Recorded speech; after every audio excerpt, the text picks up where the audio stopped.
Hello and welcome to another Learn at Home lesson. This is a design and technology cooking lesson for children in upper key stage 2. So that's year 5 and year 6, aged 9 to 11.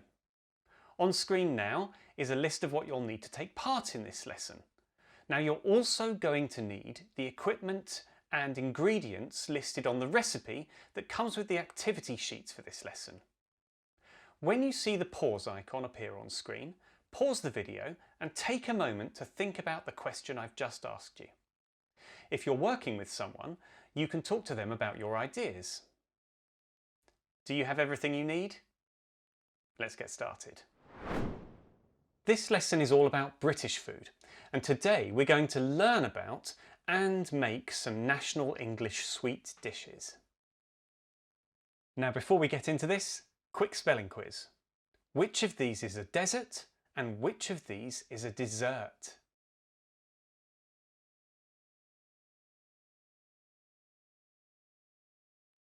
Did you get it right? A good way to remember which spelling is which is to think that you always want a second helping of a delicious dessert. That's a second S. A dessert is a last part of the meal and it's usually sweet. It comes from the French word desservir, which means to remove what has been served. Dessert comes in many different forms, including cakes, biscuits, puddings and pies. Can you think of any popular English desserts?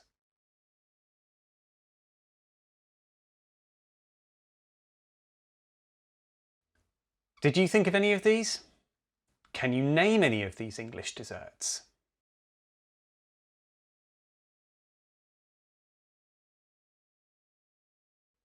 Can you name any of the ingredients in the desserts? Which of these desserts have you eaten before? Which of these desserts do you like and why?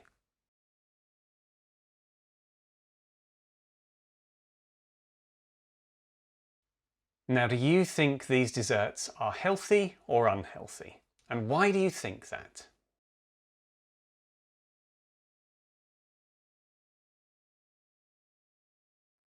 Unfortunately, a lot of desserts tend to be considered unhealthy because they're high in nutrients that we shouldn't eat too much of, such as sugar. RDA values, that stands for Recommended Daily Allowance, have been created to give people an idea of how much of each nutrient they should eat each day in order to maintain a healthy diet. The table opposite shows the recommended intake for sugar.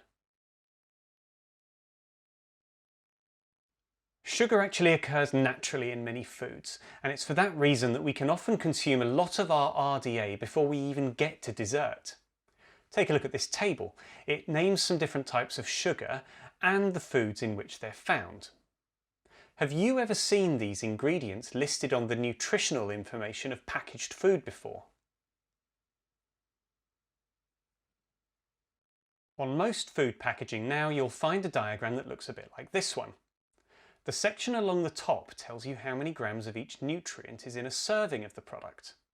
Now it's important to bear in mind that that's not how much necessarily is in the entire pack if that pack contains more than one serving. The amounts shown tell you how many grams of each nutrient are in just one single serving within that packet. The section along the bottom tells you what percentage this amount is of your RDA. And it uses a traffic light system to supposedly make it easier for you to read and understand at a glance. Red means that there is a high amount of that particular nutrient in the product. Orange means that there's a medium amount, and green means that there's a low amount. Let's take a look at the amount of sugar in a single serving or portion of each of our desserts.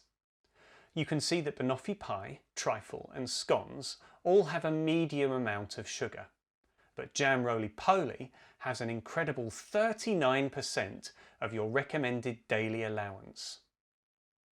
Are you surprised by the amount of sugar in each of these desserts?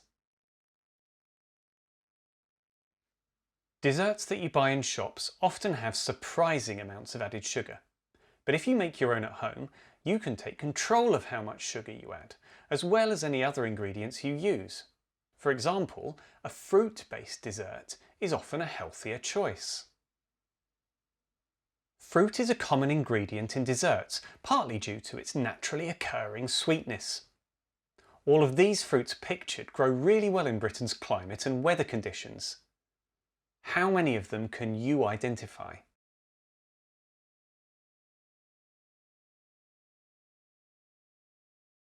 Fruit is seasonal. This means that it's readily available at certain times of the year in the area that you live. If a fruit is described as in season, it means it is at its best for harvesting and eating. Most fruit in Britain is harvested during summer or at the beginning of autumn, as it's had time to grow and the summer sun helps the ripening process.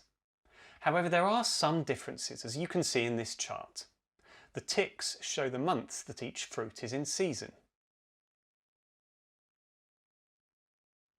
Many of these fruits can be used to create a national English dessert called crumble, and I'm sure many of you have had crumble before. This is a dish of stewed fruits sprinkled with a topping of flour and fat which has been rubbed together to make a breadcrumb texture. This dessert became quite popular during World War II when the crumble topping replaced the pastry pie topping, and that was because it required fewer of the ingredients that were being rationed during the war. Did you know that there's actually a savoury version of this dish too? Meat and vegetables replace the fruit, and cheese replaces the sugar in the crumble mix. Today you're going to make a national English sweet dish. You're going to make crumble. Before you begin, have a little think about how you're going to keep your cooking area hygienic and safe.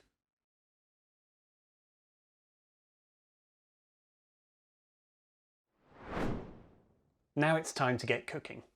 Hopefully you've got a couple of ideas already about how you will work hygienically and safely. For even more help and advice with that, we've included this cooking safely sheet, and you can see it on screen now. This is actually included with the activity sheets that accompany this Learn at Home lesson. Have a look through and make sure that you understand everything before you start cooking today. If there's anything you're not sure about, ask an adult to help explain it to you. Now let's have a look at the recipe sheets. There are 2 recipe cards included with this lesson. We're looking at the first one on screen now. One of the reasons for that is to ensure that you can make some fruit crumble with the ingredients that you're able to get hold of at the time. So this recipe just requires one type of fruit, berries. They can be fresh or frozen, whatever you can get hold of, and that's fine. Now if you're lucky, you might be able to get hold of some cooking apples as well, in which case you should follow the second recipe, this one on screen now. So this uses a combination of cooking apples and another fruit of your choice, which could be berries as well. This one also poses a slightly greater challenge because there are a couple of extra cooking skills involved in the process. Let's have a quick look at those now. Now what you're looking at here is the last of the resources that's included with the activity sheets, and this is the peeling and cutting methods card.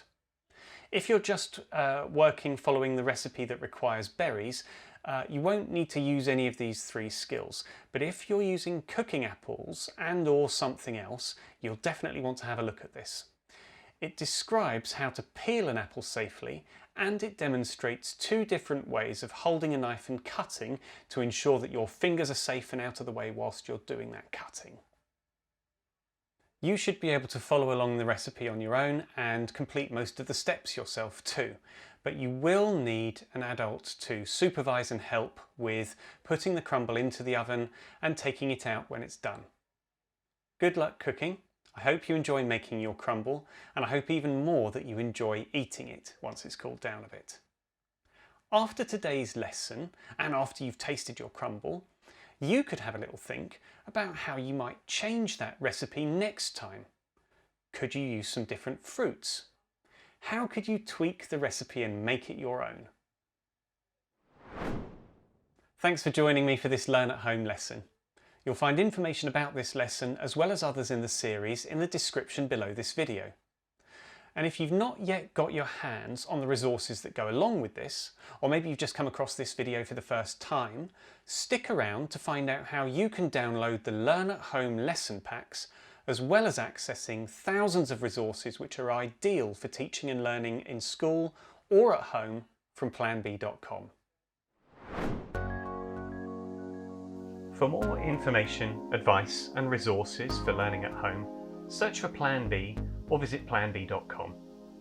The Home Education page is packed with information about how we can help you with teaching your children at home. As well as thousands of premium resources, including the Learn at Home lesson packs which accompany these videos, there are hundreds of free resources available to download as well. Don't forget to check the links and information in the description below this video for other ways in which PlanBee can help you with learning at home.